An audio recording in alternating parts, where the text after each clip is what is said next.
Good evening and welcome to Gunner Shot and welcome to the first joint show between Gunner Shot and P Gurus. And we're going to discuss Khalistan outside India. And for this discussion, I have with me Mr. Shriyar.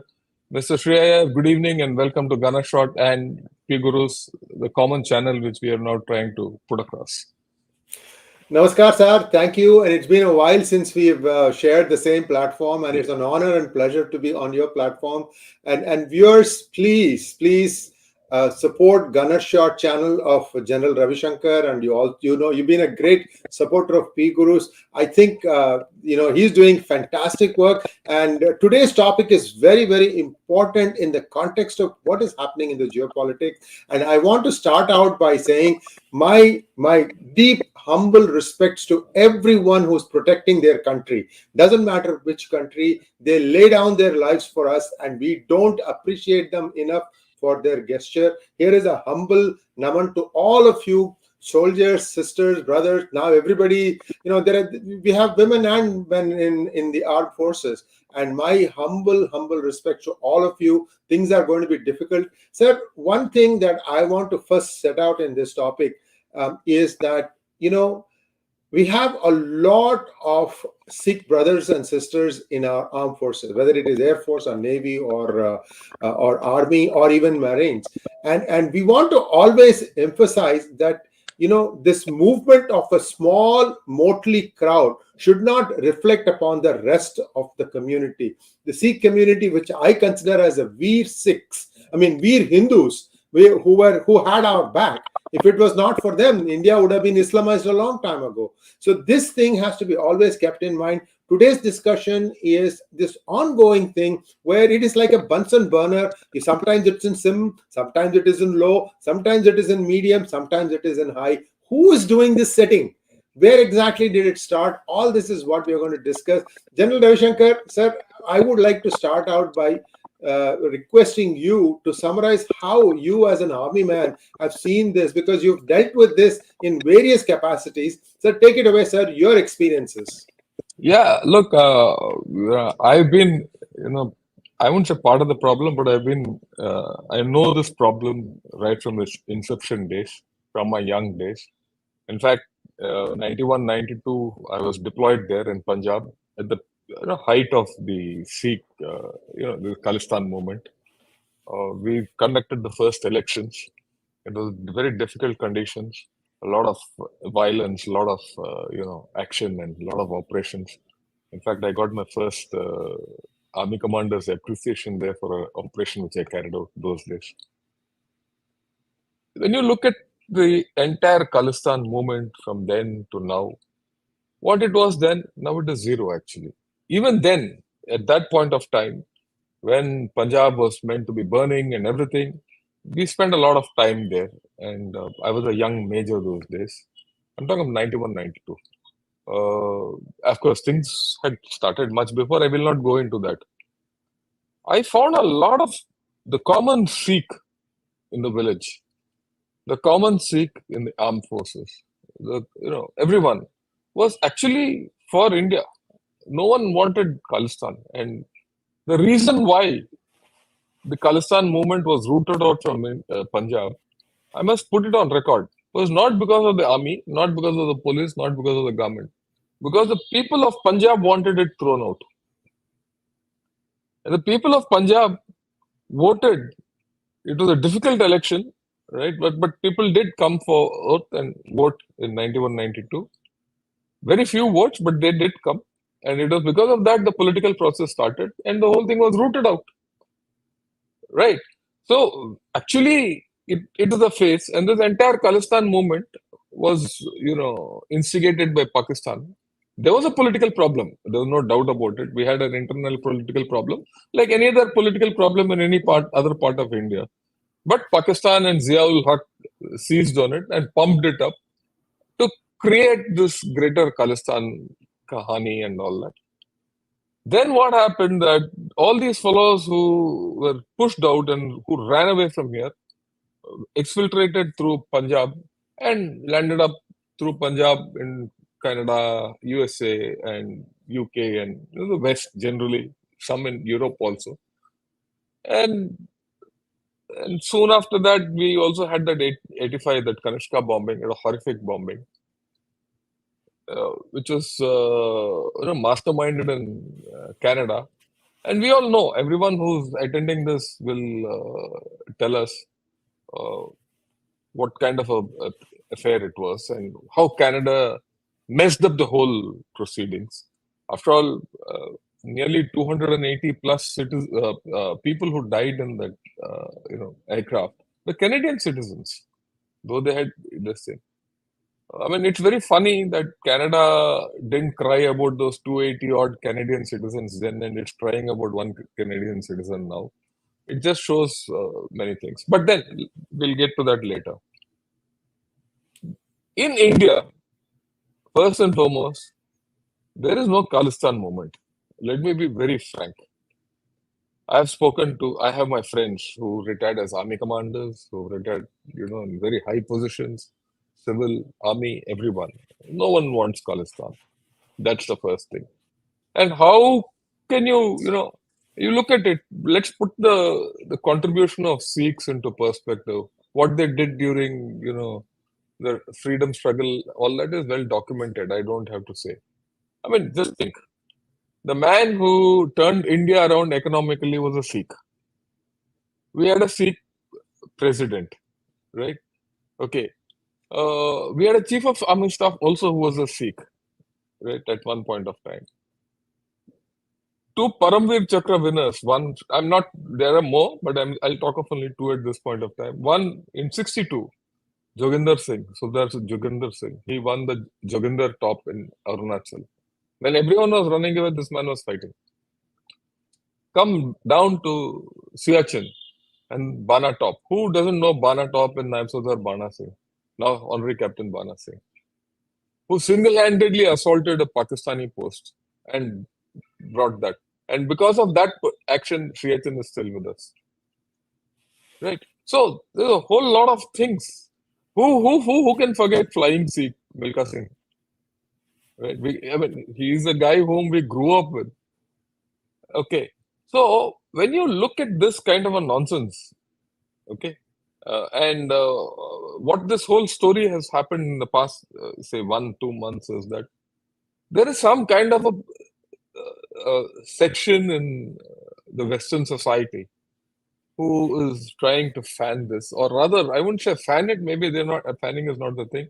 Who are trying to still be nice to this whole lot, which I think is horrible, right?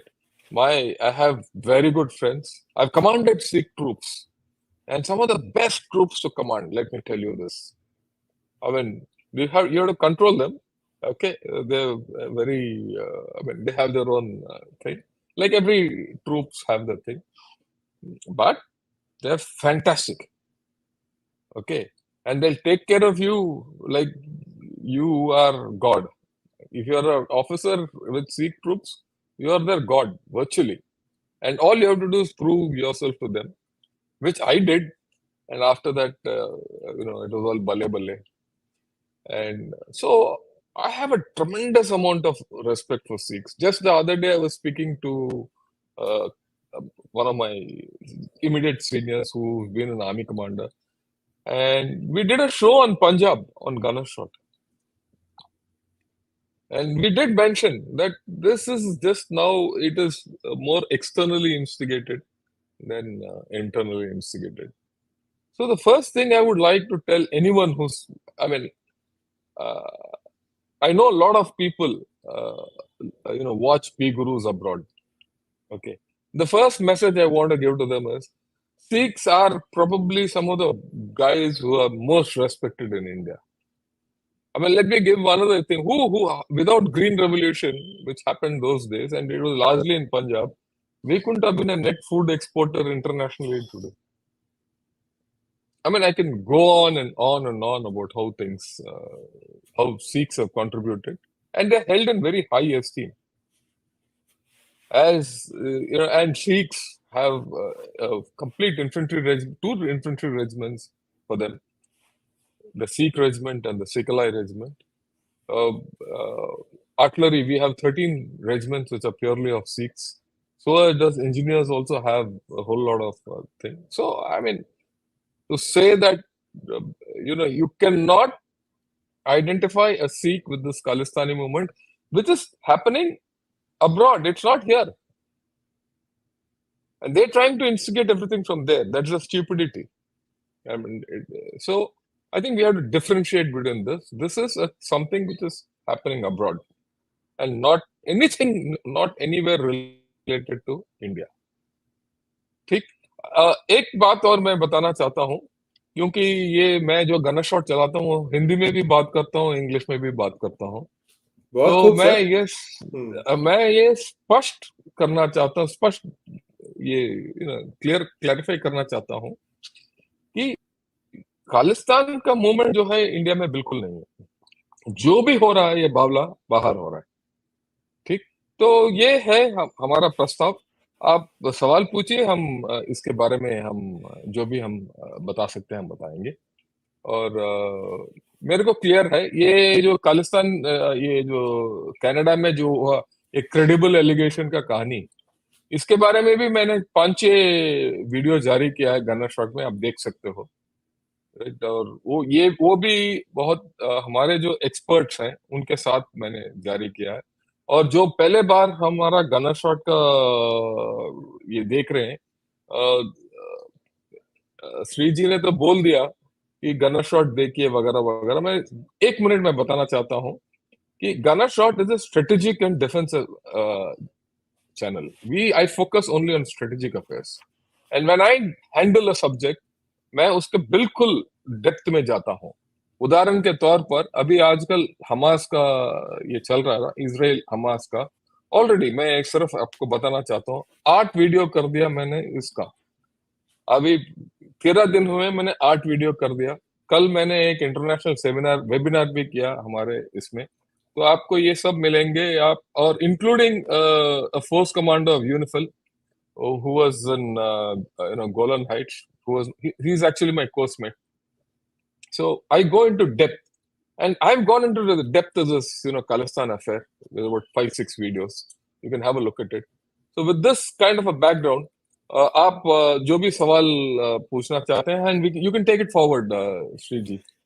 Thank you so much. And to complement what General Ravi Shankar said, this is an initiative that P Gurus is trying out, wherein things that are of interest, for example, like the ongoing Israel-Hamas conflict, we hope to bring many of these things live, where General Ravi Shankar might be hosting it. I may or may not be present. It depends upon the time of the day, because I live in US 12 and a half hours, soon to be 13 and a half hours behind India. So there is going to be some chemistry here, and I just want our viewers to know, those of you who are already subscribed to P Gurus, do also subscribe to Gunner Shot. Like General Saab said, पूरी गहराई जाकर देखने वाले हैं जो भी topic लेंगे उसकी पूरी जितनी गहराई है वहां तक जाकर आएंगे क्योंकि हम सबको ये चीज बहुत जानना जरूरी है आप अगर टीवी में देखेंगे तो 2 मिनट में कोई एक यहां से ताना मारेगा वहां से वापस कुछ ताना आएगा इसमें आपको ज्ञान बढ़ेगा नहीं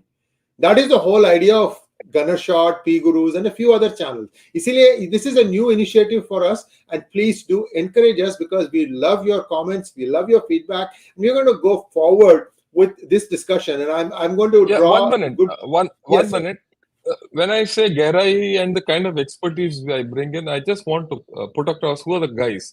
If you see the Israel-Palestine war was conducted we had a discussion with Lieutenant General Chauhan, who has also been the DG Assam Rifles and who served in Gaza area.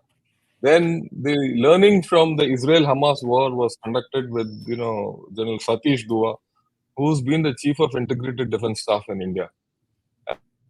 And he's a regular in most channels, but we have an equation and we went into great depths of all this. In fact, just after this, I'm going to go and speak most of these things which I've spoken here on Sanjay Dixit's channel on Jaipur Dialogue. Then you see the center one with General Iqbal Singha, who was the commander of the Andof in Golan Heights, and he spent 3 years there. Then, of course, General Raj Shukla. Today, he was the Army Commander of Army Training Command. and today he's a member of the UPSC. And on the left bottom, you see General Atta Hasnain, with whom I had a great discussion. And General Atta Hasnain is today the member of the National, Disaster Management Authority, and he's widely traveled, and he's a well-known personality. And of course, the webinar I had was with General Atta Hasnain, Ambassador Tribunayat, and Dr. Michael Rubin, which I moderated. You can have a look at it. Why I'm saying this is, it's not that I'm trying to say, but each of these subjects, we go into details, and like what Mr. Shriya had said, वो arrangement करेंगे so that everyone in P Gurus also gets this, gyan which we generate, right? We'll make this arrangement. It's not a big deal. If we can be together on a show together with where all of us, everyone is seeing, we'll do the other ones also. Yes, indeed. General Ravi Shankar, today we read in the newspapers that the Navratri celebrations in a Hindu temple in Surrey, Canada, were disrupted by Khalistanis. This has been happening for the last couple of years, General Ravi Shankar. Even here, when we have Independence Day floats, for example, they used to do it like they would stand in one corner, there'll be protests, you will just calmly walk by. That used to be the modus operandi. Lately there has been active intervention, active methods to try and disrupt this thing. So this is where somebody is crossing a line. Unfortunately, in the garb of freedom of speech, a lot of leeway is being given. I've had my discussions with the US government officials also. I said, this freedom of speech has some responsibilities. There are some consequences. And you saw that in the form of Harvard University, doing something nasty. And the students who didn't probably even know that their organizations have put out this release are now facing the wrath. So what I wanted to ask you, General Ravi Shankar, is this new active disruption, is it Khalistani's way of trying to rise above this noise of Israel conflict and try to keep the Khalistan context also in the eyes of the viewing public? Is it just a publicity stunt, or is this is going to continue? What are your thoughts, sir? Oh, this is not a publicity stunt because they've been doing this for quite some time. They've upped the ante because they've got some, recognition from the Canadian government, right? The Canadian government, definitely, if I look at what Canada has done, UK has done, USA has done, I think Canada has given them too much leeway. And the point is, the Canadian government has to realize at some point of time that it's okay to say freedom of speech. It's okay to give, we are an open society, we are a rule-based order, and X, Y, Z. Okay, but when you give shelter to these guys who are basically terrorists, I call them terrorists. They're not militants. They're not freedom fighters. They're terrorists. And you give them leeway to incite rebellion in or secession in another country, which is supposed to be a democratic partner, right? You're doing something funny. Okay, forget the Canadian government. You're doing harm to yourself because tomorrow this is something which is going to kill you. They're creating a problem for themselves. They're seeding a problem for themselves for tomorrow. Because these fellows definitely, when they come to India, we'll sort them out. On that, there's no doubt. And I don't have to sort them out. The Punjabis and the Sikhs will sort them out. They'll not grow. And these types are criminals and terrorists, and we'll treat them as such. Right. On that, there is no two ways about it.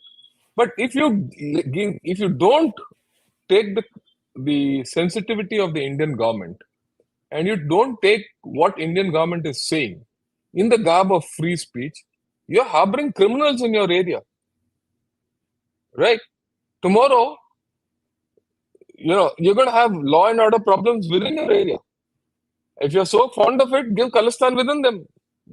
Call one state or one province in Canada as Khalistan and give it to them. Let them do what they want. Why trouble us? That's the way I look at it.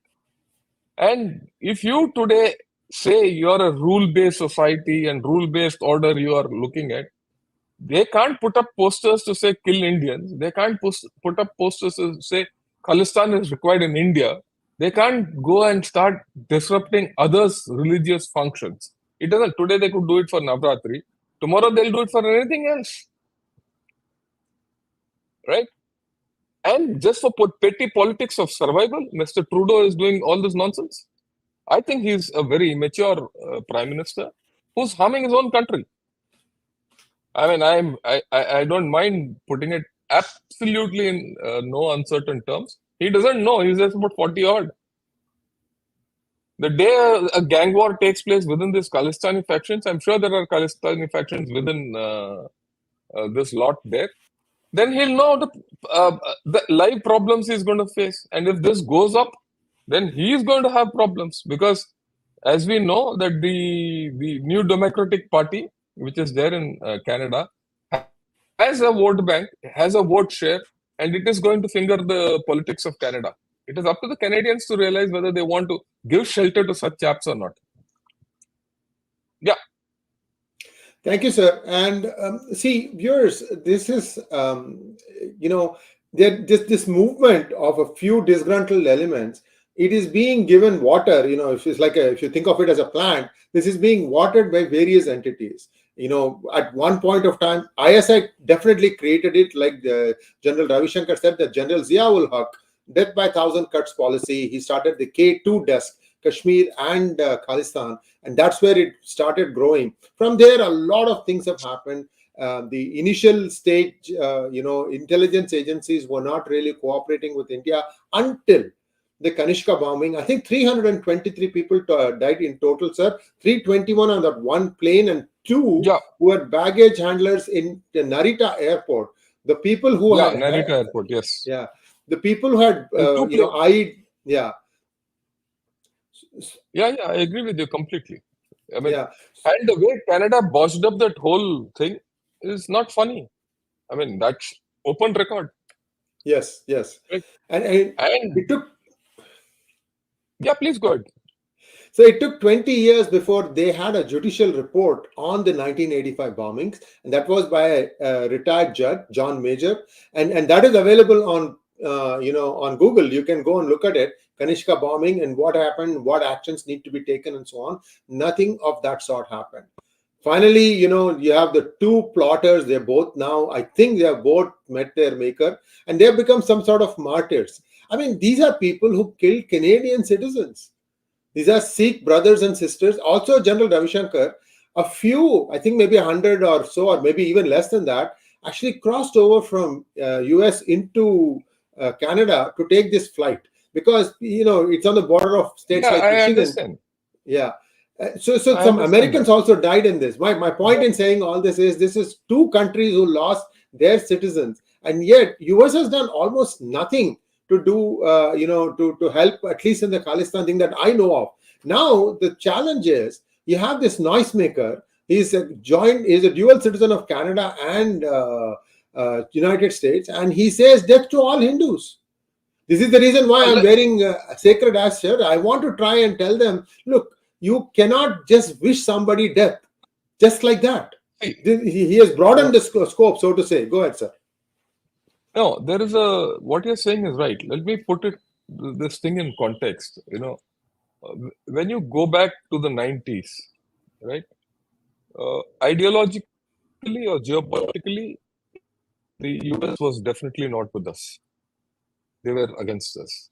In fact, the entire West was against us. They were actually behind Pakistan in those days. Pakistan was their favorite, child. In that context, it is understandable that all these Sikhs who were pushed out from Pakistan got, refuge there. And they were facilitated to live happily ever after there. Let them live happily ever after. But today things have changed. The Canadian government and the US government have to be sensitive towards us. From 2000 to now, the partnership with India is supposed to be a strategic partnership. If it is a strategic partnership, those people who are speaking against us, sitting in your country, have to be taken care of. And who are inciting secession in our country. It is just not saying, no, they're those people, are rebels and, people who have a different opinion and all. They're not simple guys. Look, I'm a guy who has responded to situations where people have just been blown off, and then you're going on in a market where a cycle bomb has blown off. Like, and I'm talking of 91, 92. And thereafter, you're picking up limbs and, shattered bodies on the floor. You don't even know who they are. And at the end of the day, you don't even know how many people died. You come to know only because the relatives say, "Look, my chap is missing." And then you start identifying bodies from pieces. It's a horrific thing.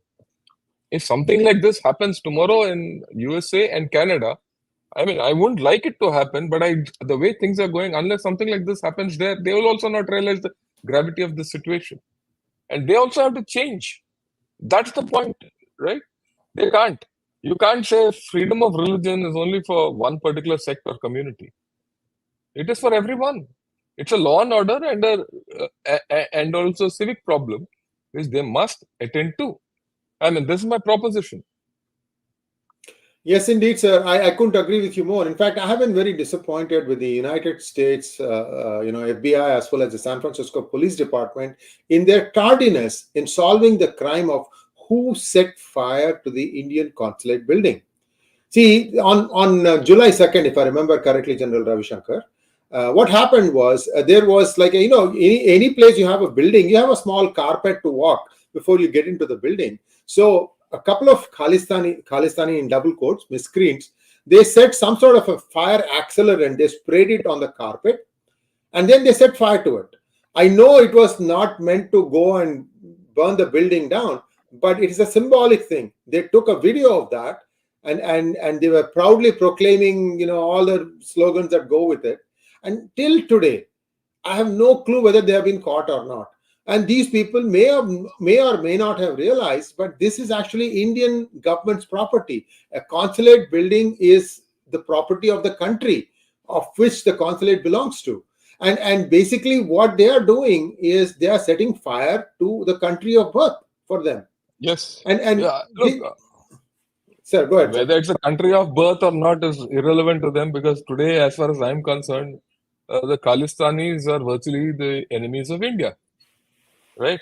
If the enemies of India are being given, shelter in each of these countries, right, in the West, because of their laws, legal issues, and all that, well, tomorrow the same thing can happen here. Then, do we go on this pro quid quo as strategic partners? That's the issue, right? Very true. I Very mean, true. and I see, and let me put this, one comment which has come. He says, have you checked how some American YouTubers are covering the one-sided narrative of this India-Canada issue over the death of a Khalistani? I completely agree with him. Because we have not, of course, the fact is that we have also not sold our narrative well. We have not also stated our case well. Nor has USA taken this case seriously. But I think after this, there would be some logic coming into this whole madness. And there would be someone who will say, look, it's time to, call things out and stabilize equations. And that's the sense actually I got from some of my friends also, that look, they come into a new situation. They're talking to a new India who's not backing down. 5 years back, 10 years back, we probably would back down, right? We did, but today it's not going to happen. And as India's geopolitical importance keeps rising, I think these issues will automatically get, the right address um, they deserve, or the right, importance they deserve, and things will even out. But the thing in USA, I think it'll even out. Even I think to a large extent it'll even out in UK also. But I'm worried about Canada, to be very honest. It's Canada which is the weak link in this whole thing. And because the government supports on the new Democratic Party, which has got deep roots with the Six for Justice, that we will have problems in future. Yes, sir. And Today, if you look at what is happening in the Canadian politics, Justin Trudeau is reliant on NDP, the National Democratic Party, which is based out of mostly on the state of Vancouver, and that's where they have the most number of seats and representation.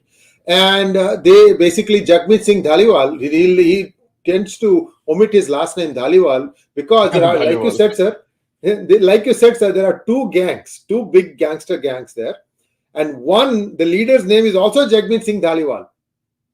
Okay. So he wants to not be identified with the other Dhaliwal, same name, right? That's Okay. why this guy calls Okay. himself Jagmeet Singh. And interestingly, Okay. He has some relative, another Dhaliwal, Sukhi Dhaliwal, if I remember correctly, maybe related or not, maybe from the same village only.